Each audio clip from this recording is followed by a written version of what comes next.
Ladies and gentlemen, heels and heelettes, welcome back to another episode of Blunt Impact. I'm your boy, Chris G, once again joined by my tag team partner, the three-time baby-making champion Ness, and we are joined by our co-host, Mary Jane.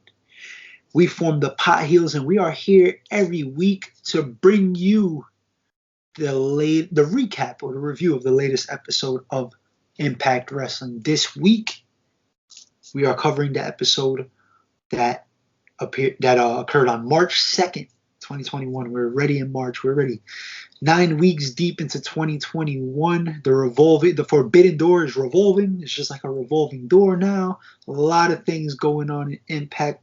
But before we get into it, we want to remind everybody at home, hit that thumbs up. Please like this video. Share it with your friends. Share it with your aunties. Share it with your grandkids. If you're an old fart watching this, why not?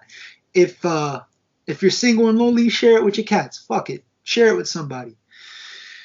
We also need you guys to comment. Comment how you feel about the show. Comment how you feel about us. If you don't like Knife Face, if you don't like Ness, the fact that Ness has 3 kids, put it in the comments. We don't care. We'll respond. We appreciate all love or hate that is shown our way. We are going to count down from 3 to light our Mary Jane. Ness, how are you feeling today? I'm feeling mighty fine, good brother. I'm ready to get blunted for this Impact. Oh yeah. Are you with Mary Jane? Is she ready? Oh, of course, as always. If you know me, if you've been watching these videos, you know I am a blunt guy from beginning to end. We didn't film joints and jabronis, but guess what? I have a joint because I ran out of the blunt wraps. I ran out, and I gotta re-up. I had no excuse. I gotta re-up, but I always got the raw papers just in case. So if you're lighting up a joint, lighting up a blunt, lighting up bong pipe, whatever you're smoking out of, we are gonna count down from 3. And light up together. Ness, are you ready? Yes, sir, I'm ready. All right. 3, 2, 1.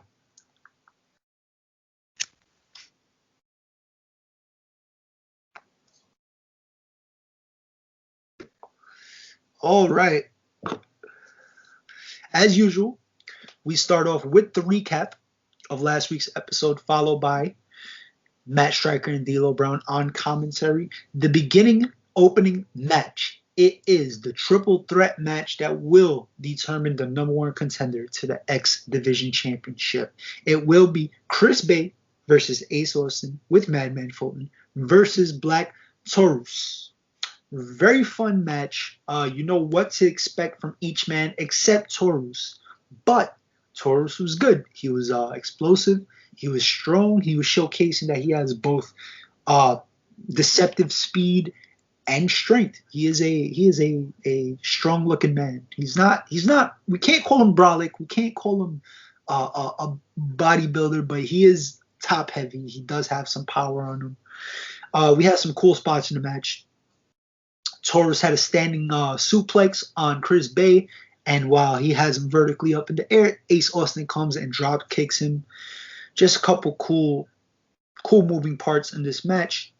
Madman Fulton interference leads to Ace Austin hitting the fold on Chris Bay, so he is your number 1 contender.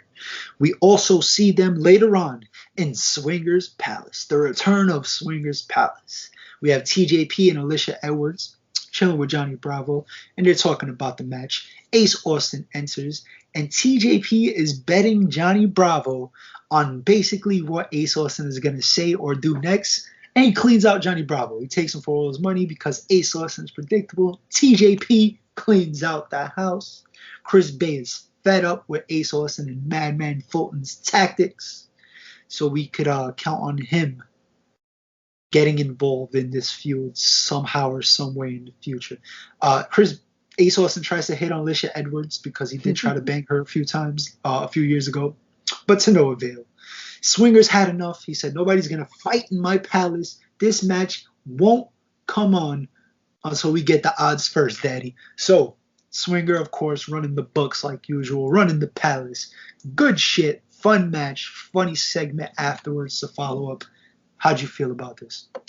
I definitely enjoyed it, man. As always, this is one of my favorite parts of Impact, the X Division, the high octane, explosive, in-ring content, and these guys definitely showed up. I liked how Ace Austin and Chris Bay tried to team up to take out Black Taurus at first because they knew that he's a threat. Again, he shows up every week. He's putting on great performances week after week, so it made sense for those guys to try to team up together to take him out. And you know, he definitely was a threat. Like, he is a threat. He's going to be a threat for as long as he's going to be an Impact. And then at one point it came down to, you know, Chris Bay and Ace Austin having a nice little back and forth. So Black Taurus, he took a little time out during this time in the match. So it was nice to see a little technical back and forth between Chris Bay and Ace Austin. But at the end of the day, man, it had to be Ace Austin. It had to be, who else could it have been to win? Now, I wouldn't have been upset if it was Chris Bay or Black Taurus because, you know, again, these guys are great talents. But we have a man that won the Super X Cup, a man that won, or that was a part of the team, obviously, that won the 6-man tag match to have this triple threat match to get the shot at TJP's X Division title. So it's man, and Ace Austin, he's inevitable. It's inevitable for him to keep getting these wins until he has the X Division title back.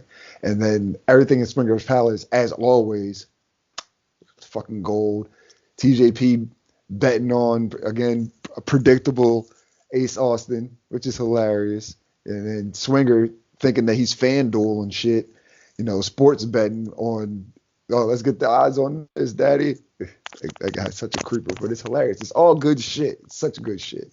Yeah, the inevitable Ace Austin on his way to another X Division championship ring. Next up, we have Brian Myers and Matt Cardona. They meet backstage. Brian Myers likes Cardona's sleeveless ref shirt, shows off his biceps. He's trying to play the brother card. You know, you're my best friend. You don't have to call it down the middle. But Cardona says he has to call it down the middle because that wouldn't be very professional of him. And Brian Myers is the most professional wrestler. So we go into the match. It is Brian Myers versus Eddie Edwards with Matt Cardona as the special guest referee.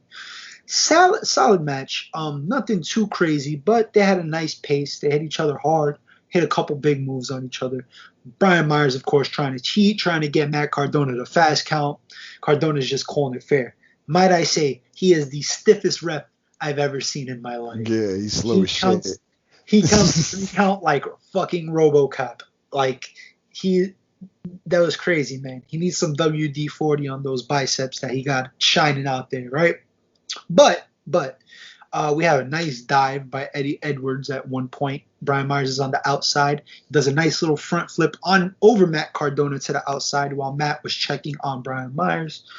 Myers complaining throughout the match. Clear as day, in plain sight, pulls out a metal little slug and loads up his little bicep or whatever he uses to half-ass clothesline people. And he clotheslines Eddie Edwards with the loaded whatever right in front of Cardona. Cardona has to call for the bell. He disqualifies him. He's like, come on, man. You right in front of me? Like, this is what you do now? Like, you can't just beat anybody by yourself? Like, called it down the middle. That's it. Called it down the middle. Eddie Edwards is your winner by disqualification. The match was good. I enjoyed the match. And I kind of enjoyed the finish, even though I'm not really a fan of these type of finishes, only because I am interested to see where they're going with Cardona and Myers. And this is the first time in maybe 15 years that I'm interested in seeing anything that they're doing with Cardona and Myers. So, that being said, how did you feel about all this? Yeah, I agree wholeheartedly. You know already how I feel about Brian Myers, the most professional wrestler. I like that his move's called the roster cut because he needs to get cut from the roster for using that shit. But anywho, that's neither here nor there. Again, the match wasn't too crazy. It was all right. I think it was one of their better matches. had a better pace to it, and then having Cardona in there as like one of the key components of the story being pushed made for it to be better. And then he just did his job legit as a referee, not as Brian Myers' friend. Even though he was trying to kiss his ass before the match so he can get him the win and help him out, but he's just further along this storyline. Like I think they called it at one point. I don't know if Brian Myers said it, or I know I heard it on commentary. They called him Matt Mid Card Dona. Like he's like stuck in the mid card. Like that's just him. It's the mid card guy. That shit was hilarious. I didn't even catch that, but damn, that's a good one. That shit was hilarious. But overall, it was decent, better than I think for the interactions. Because again, I don't want to see this nigga Brian Myers wrestle, but I like the story, so I'll take it. Honestly, I think this is his best match, one of his best matches since he came to Impact. Yeah, him and Eddie have good chemistry. Yeah, this is one of their better matches. Yeah, they seem to be picking it up every time they're in the ring. So I got a little faith. Next up, we have a match between Tenille Dashwood and Havoc. Tenille's out with Caleb with a K, of course. The match was decent, nothing too crazy. Tenille takes advantage after getting saved by Caleb, and she held most of the momentum in the match. She wore down Havoc. Havoc's a big woman. She's strong. She makes the comeback, but we have another Caleb with a K distraction. Tenille takes advantage and get the W. The match was all right, but I am a fan of the finish. I want to see Tenille keep getting big wins over credible opponents because she looked good. It's a weird style when you go up against Havoc because she's a little limited in what she can do, but Tenille did good. So I'm happy to see her get these W's. I hope she's a big threat eventually to the championship. Nevaeh comes out and makes the save though after Caleb and Tenille were basically mocking Havoc. She kills Caleb. Yeah. Nice little move. Which he has a neck brace on still. It's kind of funny. And then after he takes the move, then he takes the neck brace off. And he's like, yeah, I'm fine. But no tension between them. I thought we would see some tension, but nothing. So, yeah, good spotlight for the women, I guess. Positive, to take out of this. What are your thoughts on this match and segment? Yeah, the match was decent. I like that. I thought Havoc was going to get the win, and then Nevaeh comes out and joins her, and they embrace and shit. But I think having Tenille pick up the win gives them a better chance at reconciling. I can't do this without you. You can't do this without me. Let's get together. Let's get our heads on straight. Take another. I don't think they should go after the tag titles again. Get yourself some wins first. If that's the case, because you're just going to get upset by the fire and flavor float. But that's neither here nor there. But the match itself was pretty decent. Want to see where Tenille goes. Caleb with a K getting in the match, then getting his ass kicked for it after the fact. Make for great TV. So overall, I do really want to see where they go with Tenille after this, though. Next up, we have the Good Bros, and it's an 8-man tag. They're teaming up with Finjuice, and they're going up against Triple XL and Reno Scum. This match was what it was. They were just showing each other up, Good Bros and Finjuice. Yeah, it was a fucking squash. Yeah, it was a squash. They were just showing who had the better tag team chemistry, basically. The good thing is that when we go backstage, they're arguing. At one point at the end, I think it was Larry D almost stole a win, but to no avail. So Finjuice was upset because Carl Anderson and Doc Gallows were fucking around too much. Still trying to treat them like young boys. Go buy us some beer. Go pick up our shit. Finjuice very condescending, of course, again. And they basically agitate the Good Brothers to the point where they're like, you know what? You guys want to talk this shit? You want to prove you're so bad? How about we do these? We do this in the ring for the tag team championships at Sacrifice. They walk off heated. This was Finjuice's plan all along to get a shot at those Impact World Tag Team Championships. So at Sacrifice, we will have that match. I'm here for it. I I mean, what do you think about the match? I guess, but Fucking how do you squash. feel about How do you feel about I, the but I way they definitely want start? to see the. I definitely want to see this match that they're gonna have. Like I like the one thing I did actually like about the match was that the Good Brothers was fucking around too much, and they were supposed to hit the Magic Killer and get it over with, but they fucked up and shit. So, I mean, they eventually got the job done, but you can't be talking all this shit and fucking up, putting in work when you got somebody that's just as hungry or even more hungrier than you right behind you. So, but yeah, I'm definitely looking forward to the match of Sacrifice though. I think Good Brothers. I don't even know, man. Who knows? Everybody. I was gonna say I don't even know who I think we're gonna retain. Because or if the Good Brothers retain, shit, it might be a good chance that Finjuice get it. Like who knows? I don't wanna take I don't want to big book that one. We'll get to the predictions next week before the sacrifice show. I don't think I don't think Finjuice is going to be the team to take the belts from him. I don't know who's going to take the belts from him, but they're too involved in like a really major storyline right now. I mean, I guess they don't really need the belts, but they do feel more important or more in a more position of power if they do have the belts. Yeah, I feel that. So I think they should keep up to them. Before we get into the main event, we are going to just run through some segments that happened throughout the show. Feel free to chime in. First, we have a Sami Callihan field trip, and he is at the Skull and Bones Wrestling Academy. I believe Trey Miguel, he trained there. He might even be a trainer there in his off time. He goes, gets inside, breaks a couple of his accolades that they have hanging up in the place. Sees a few of his students, decides to beat up a few of them, hit them with a few chair shots. Why not? Then he sees the head trainer, I guess the man that trained Trey Miguel. They get into a heated confrontation. He asks him if he trains them in being a loser, because that's what Trey Miguel is. He's a loser. This is what you do at your school. You should be ashamed of yourself. Sami Callihan, good heel shit, just barking at the trainer. The trainer comes back with some passion, but Sami tries to kill him.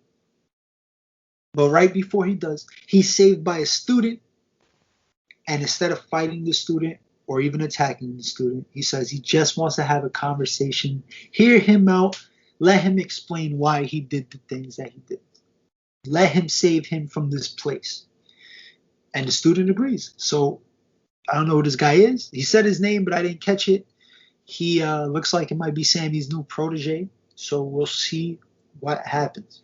I like how this was shot with the glitched camera and black and white and like I mono see you, colors. yeah.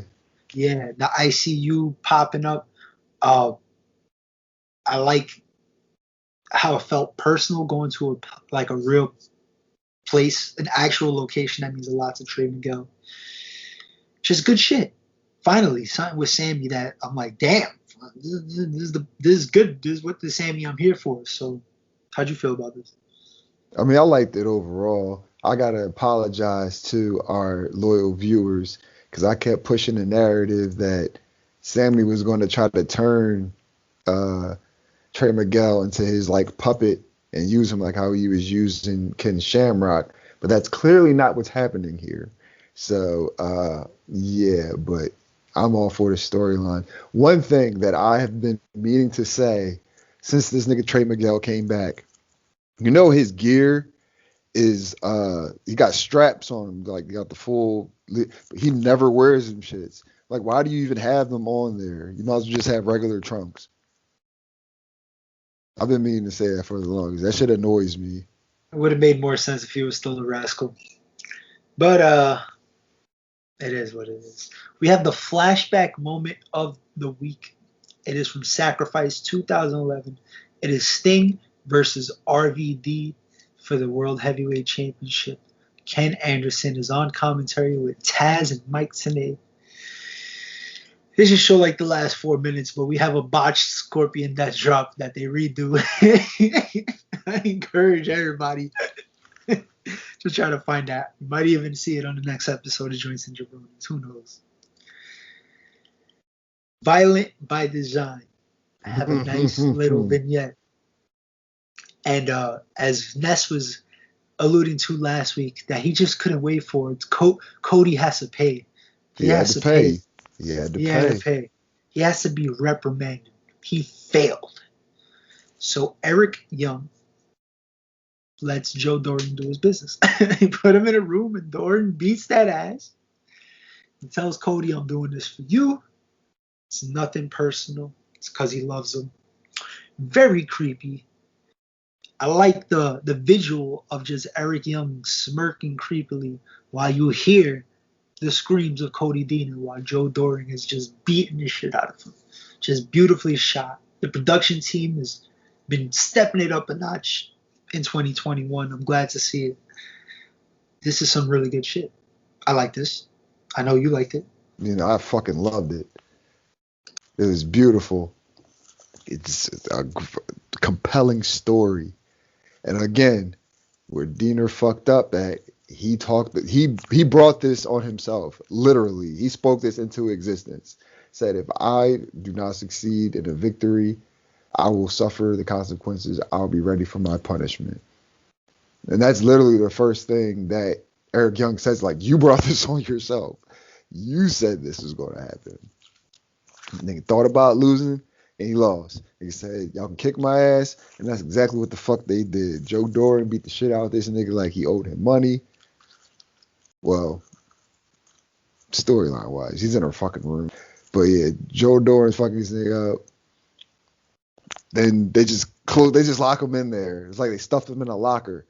Left in the room, just like left him all beat up and shit. So I like it. Now you either got to come back and show that sickness got beaten out of you, or they're just gonna keep beating that sickness out of you. You can't be weak. We can't take no more L's. So you got to come back strong. Come back with a victory. We have another paid ad by Tony Khan and Tony Schiavone. They pulled the usual, run down the Dynamite card, put over Revolution, all the hype. He assessed the wrestling business and is us against them. Says AEW, Impact, New Japan, they're all in this together. It is us against them. Just like Cody against Shaq, yada, yada, yada. Once again, he says we don't have to say who they are. Just it's the usual Tony Khan spiel. Now we got the character. We know we Tony Khan is the established character already, right? Yeah. So we don't even have to explain how he's acting. What we have to explain is that every week he has something new that you just pull like, damn. Us against them. We don't have to say who they are. Do you think he was talking about WWE? Is WWE? Hell yeah! What the hell yeah? Of course. All right. So not off topic, it's on topic. We were watching Dynamite tonight, and Romeo was counting the quote unquote shots at WWE from AEW over the course of some weeks or some shit. So I told him to wait. I'm like, wait till you see this. I forgot what the other shot of tonight was. It might be the Big Show shirt, No More BS. So he said something about that, I think, and I was like, oh, wait till you see Tony Khan's paid ad. I don't think they played it though. I don't remember if they did or not, but yeah, this was definitely the second one of the night. But everybody knew. Everybody knows. Who cares? He bigs up. That's the thing. He's doing it as like it's his character, literally his character. He speaks highly of WWE. Like he watches WWE. He's a pro wrestling fan, so he says he watches it all. He enjoys it all. So, but we fans of this product know that he's doing it to bigger up his character. So and he's doing a hell of a job. He was like not as hype this week, kind of like mellowed out and shit, but he was still talking that shit. So he had the gang with him last week. He was hype as shit, let them go off. And this, he reassured his dominance that yes, I am the forbidden door. I'm making all this happen. You are welcome, pro wrestling fandom. Yeah, I like how he switches his flow though. He's not one week he's like the prissy little bitch. The next week Yeah, he he's got calm and range. cool. The next day he's like all smiley and fucking condescending and just being a smart ass. So I like how every week he switches up. Great character work. And finally, we have a couple vignettes, one from Moose, one from Rich Swann. They are building towards their championship match at Sacrifice. Moose talks about the TNA Championship, how he has no problem with Rich Swann, but he has a problem with the disrespect. Because for the last year, he has been a champion, and now he is just starting to get recognized as one. Rich Swann just wants to solidify himself as the real world champion. Because he's done something that Moose hasn't done, and that's be the actual Impact champion. So, we're going towards that. We'll see what happens with them next week, if they do anything at all. And we'll get into some predictions for the Sacrifice match next week. And now on to the main event in the middle of the show, we'll say. We have an interview with Grace and Jazz, and they're interrupted by Fire and Flavor. Jazz was supposed to go, Jordynne Grace was supposed to go one-on-one with Deonna Purrazzo later in the night, but since Kiera Hogan wants to talk her shit, Grace thought it would be a good idea to make it a triple threat match. So she was going to go see Scott D'Amore, who... Tell him what she was going to give him. She said she was going to give them the platinum package. Platinum package. You could be in the ring. Yo, when she said that shit, you know I love Fire and Flavor. Fire and Flavor got flamed. Whoosh. It's not often that it happens. That's why I'm like, shit, all right. But it's Jordynne Grace, so it's expected. It was good, though, because it leads into a triple threat match. But before that, we have a Deonna Purrazzo interview when she's with Kimberly and Susan, of course. And they're mad about the triple threat match. But she has a game plan always. She has to change it, but that's the best part about her game. She's just the best at changing her game plan. So she admits to laying out ODB. I think it was pretty obvious. So it's good. At least we don't drag it on. We get some closure right there. But we finally get to the main event. It is Deonna Purrazzo versus Jordynne Grace versus Kiera Hogan in a triple threat match. Non-title, of course. Decent match. Regular structured triple threat match. But we had good action between all women. I want to say the last 7 to 8 minutes, the match really picked up. A couple cool false finishes, nice spots. Turns into a brawl with all women, including the partners of the respective women in the match, just all brawling outside. And Jordynne Grace hits a nice tope or a suicide dive, whatever you want to call it. But at the end, Deonna Purrazzo capitalizes on a mistake by Jordynne Grace. Jordynne Grace goes for a move onto Kiera Hogan, but Tasha Steelz pulls out Kiera Hogan. Jordynne Grace is disoriented. Deonna Purrazzo rolls her up. She gets the W. Grace runs after Fire and Flavor. They start brawling on the ramp, and ODB comes out of nowhere and attacks Deonna Purrazzo, and she closes the show, posing with the title in one hand and a titty in the other. Titles and titties. And that's what this episode. I think I just found the name of that. This we right here, winning, we right there. It's probably my favorite episode ever, just because of the name. It took me 20 episodes to effortlessly finally come up with a title for an episode. But a cool match, cool way to end the show. It makes sense. Deonna goes against a veteran, a legend like ODB, just to build more credibility than she already has. We already know that she's good. But just to add to the resume, I guess. So how'd you feel about the match? Of course, I enjoyed the segment, setting everything up. Also, I definitely enjoyed the match. Kudos to the ladies to main event, because that doesn't happen like often, like at all. I'm not gonna say not at all, but we don't really get the female competitors main event shows like as much as the males. But so that was definitely good, and they put on a main event caliber performance. Everybody played to their strength. Jordynne, the powerhouse, Deonna Purrazzo, the technical wizard, Kiera Hogan, just all over the place, but like she's holding her own. So it made for an entertaining match. Now this is where I will be a hypocrite, but I'm going to explain my hypocrite ways because this makes sense. I don't like roll up finishes. I say that all the time. If a match is like going at a certain pace, and I think a roll up can kill the momentum of a match. Like it just needs to have a straight finish. But this was like the perfect roll up situation because one, it was done by the heel of the match, so it made sense. I don't like roll up finishes for baby faces. Like no, I don't like that shit. But it's great for heels, so I'll take it. And then just the brawl after the fact, and then leading the show that is going to be ODB, who was taken out obviously by Deonna Purrazzo. So signal that like, all right, now you're going to have to face me in a match for this belt. Titles and titties, I'm all for it. Hell yeah, that's definitely the name. I love that shit. I love both titles and titties. I like titties more than titles. Clearly. Yeah, clearly. I love both as well. I can't really distinguish which one I love more at this point. But what I do love is Impact Wrestling.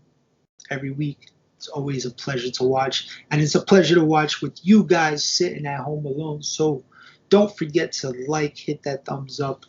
Don't forget to share this with your friends, your family, your cousin out in Iowa, whoever. Comment, subscribe, all that good stuff. Ness, where can we find you at? You guys can follow me on Instagram at skinny__Kravitz. You can follow me on Twitter at skinny_Kravitz. And you can catch me on the True Hill Heat YouTube channel. It's Henny. I love Hennessy. I am one half of Review of Honor with my man, the Stat King, the man of 1,004 numbers, where we cover everything that happens in a Ring of Honor. Ring of Honor ring. Clearly, you can catch me on Blunt Impact and George Brothers, my man Chris G. We form the Pie Heels, Shake the Ropes. I'm the Round Table Rebel. I'm on all the round tables, or most of them, when I have the time. Yeah. Oh, and of course, as always, you can listen to my illustrious voice on True Toxicity. Yeah. And you can find me at True Heel Chris G. You can find me right here on Blunt Impact and Joints and Jabronis with my man, the 3-time baby making champion Ness. You can also see me on Wednesday Night Warriors with my man Romeo Anthony Colon for the time being. Because unfortunately, NXT is moving to Tuesdays. But fortunately, we might have a surprise for you guys later next month. So, for the three-time baby making champion Ness, I am your boy Chris G. For our co-host Mary Jane, we will see you guys next time.